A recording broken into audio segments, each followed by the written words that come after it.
Nous voilà sur la deuxième partie, hein, la partie des exemples.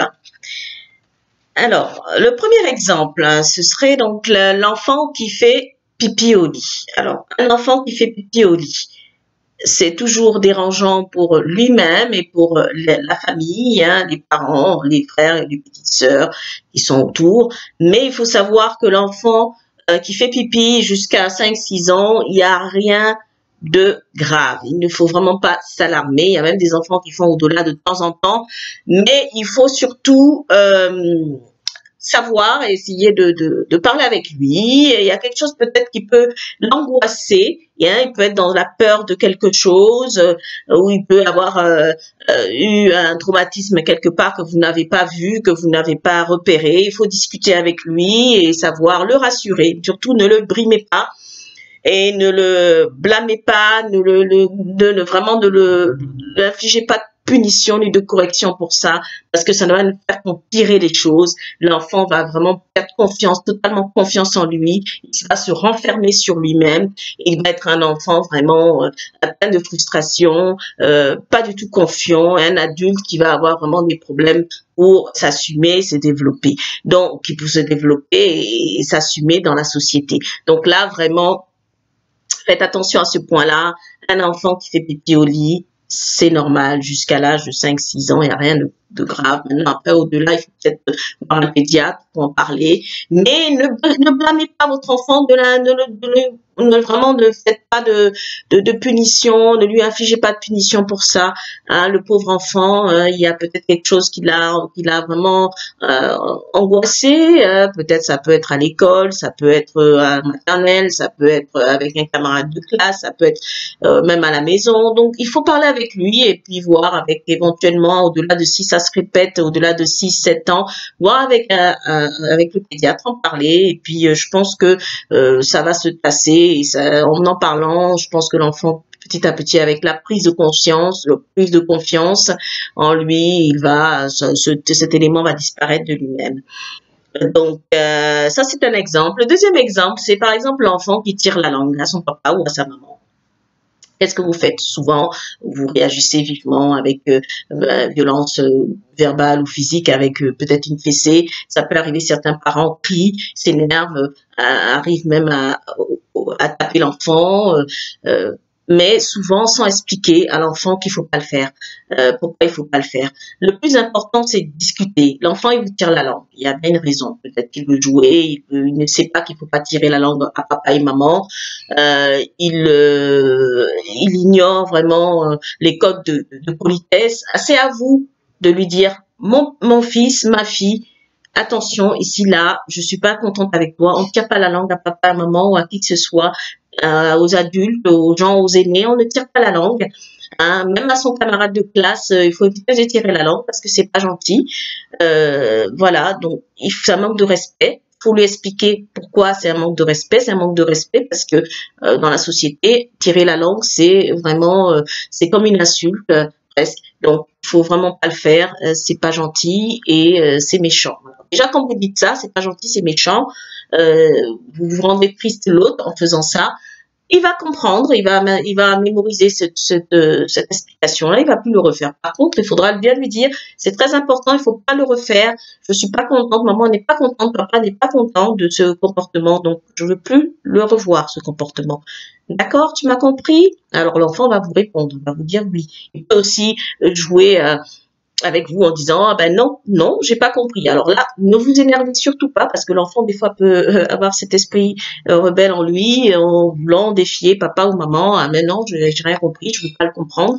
Alors il faut quand même, il faut réessayer, faut reprendre l'explication et lui dire écoute, je suis sérieuse ou je suis sérieux, je te dis il faut pas le refaire. Maman et papa ne sont pas contents de ça, donc il faut pas le faire, c'est méchant, c'est pas gentil, c'est irrespectueux, c'est un manque de respect. Ton papa et ta maman, tu lui dois du respect, tu dois du respect aussi à d'autres personnes, aux adultes, aux personnes qui sont en face de toi ou à un camarade de classe, tu ne peux pas lui tirer la langue, c'est pas gentil et c'est irrespectueux. D'accord? Il faut pas le refaire. Si l'enfant il vous dit oui, voilà, vous passez à autre chose. S'il vous dit non, il persiste, tu lui dis bon, écoutez, vous lui dites bon, écoute-moi mon petit ou ma petite, ma fille, mon fils, tu veux pas comprendre, tu vas dans ta chambre, tu vas rester dans ta chambre, tu vas réfléchir à ce que papa ou maman vient de te dire et on en rediscutera dans 5 minutes. Voilà, donc vous le mettez dans la chambre, il va comprendre, il va rester dans la chambre, il va comprendre. Et après, une fois que vous avez compris, une fois qu'il a compris,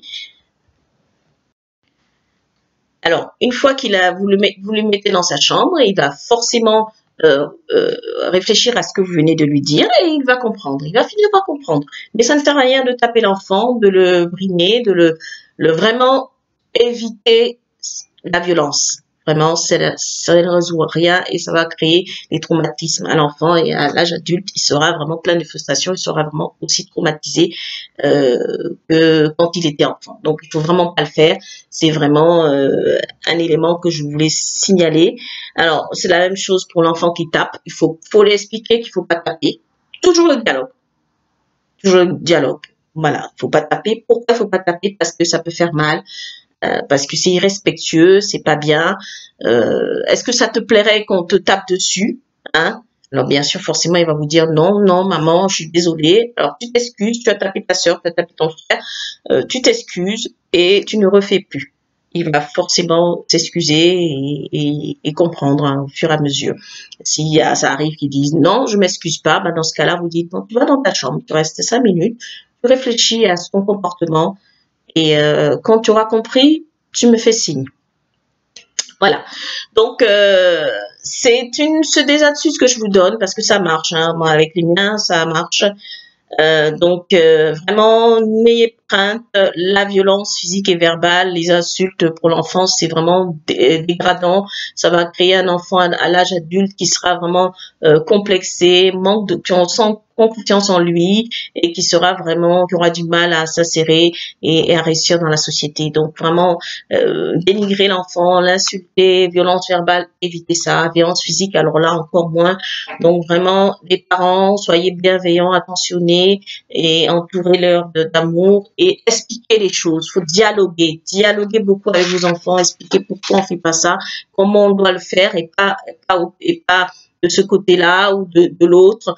Il faut vraiment être dans l'explication, la pédagogie. C'est vraiment ça qui va marcher pour une éducation sans violence et apaisée. Je vais m'arrêter là. Si vous avez des questions, vraiment, n'hésitez pas à me contacter sur ma messagerie santé@evincoaching.com. Je me ferai le plaisir de vous répondre au plus vite. Si vous avez besoin d'un suivi personnalisé pour des cas par cas, parce que c'est vrai que moi j'ai vraiment fait un exposé général, mais il y a des cas particuliers, il y a des enfants qui sont vraiment très difficiles à gérer, à canaliser. N'hésitez pas, je suis là, je suis disponible pour un coaching vie familiale pour vos enfants. Vous m'envoyez un message santé@evelincoaching.com. Je me ferai le plaisir de vous fixer une date de coaching. Donc, ce sont des coachings de 20 minutes à 1 heure, donc selon vos besoins. Et j'essaierai de vous apporter une solution à votre cas, ou en tout cas vous accompagner dans cette démarche. Donc, n'hésitez pas à me contacter pour ça. Je vous remercie de m'avoir suivi et encore désolé pour le contretemps parce que normalement je voulais le faire en live, en direct. Ça n'a pas fonctionné en raison de soucis techniques. Bon. Et là, bon, ben, c'est en différé et c'est quand même mieux que rien, comme on dit. Et puis, je vous remercie de m'avoir écouté. Partagez la vidéo, les 2 vidéos que vous avez venues de visionner et likez, abonnez-vous si vous êtes nouveau sur ma page Facebook et sur ma page YouTube. N'hésitez pas à vous abonner, et à suivre des prochaines publications parce qu'il y en aura bientôt des prochaines publications, toujours dans le domaine de la santé alimentaire, hygiène de vie, vie personnelle et familiale. À très bientôt pour une prochaine publication. Je vous remercie. La prochaine conférence sera prévue pour le mois prochain, donc restez connectés. Hein. Vous en saurez plus dans les prochaines semaines. Au revoir.